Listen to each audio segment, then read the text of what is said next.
I was afraid for that cat's life the entire movie. The people too, I guess. Because here we are, a prequel to A Quiet Place. A Quiet Place Day 1. And a lot of times when you get a movie like A Quiet Place, that is an instant classic, a masterpiece, when you add to it, doesn't always work. A Quiet Place Part 2 very much worked. Day 1, it works. But it's not just the story that makes it work. It's the acting in general from Lupita Nyong'o, from Joseph Quinn.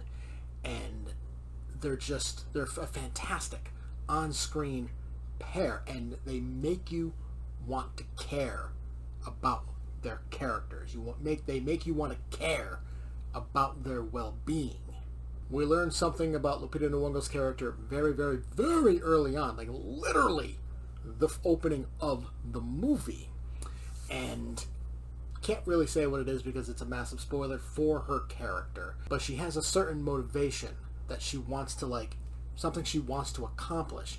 And it's part of you, when you're watching it, like, this doesn't make sense. Why?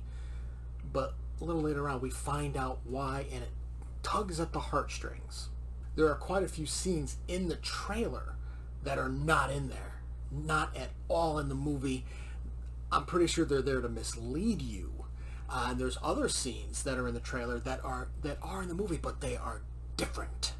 And I honestly feel like they did that on purpose, to trick you, to make you think like we're going to get this just movie about survival on day 1 where these aliens crash landed onto Earth. But it's not entirely about survival.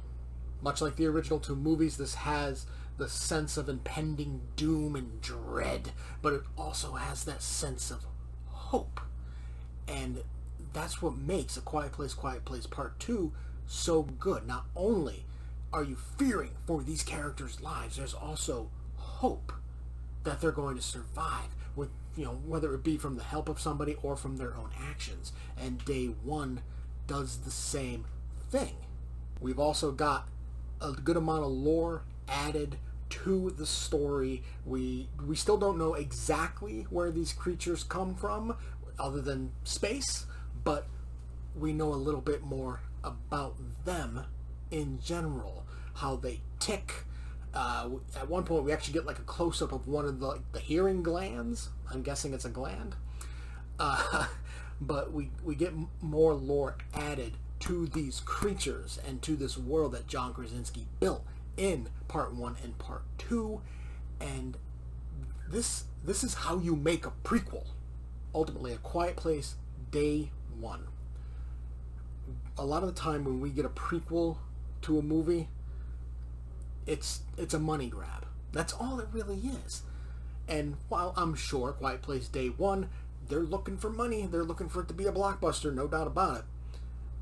But it's not necessarily about that. It's because there is more story to tell, and the story is by John Krasinski, so there's more inside of his head, and I want more from this world.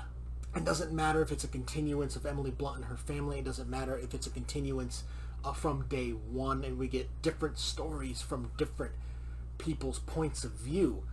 I want more of this world, and A Quiet Place Day 1 makes me want more from this world.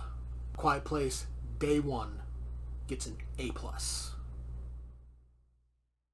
Did you enjoy the review? Make sure to hit that like button and subscribe to get notified when more reviews go live. Feel free to leave a comment to discuss your thoughts on the movie or show, and I will see you next time.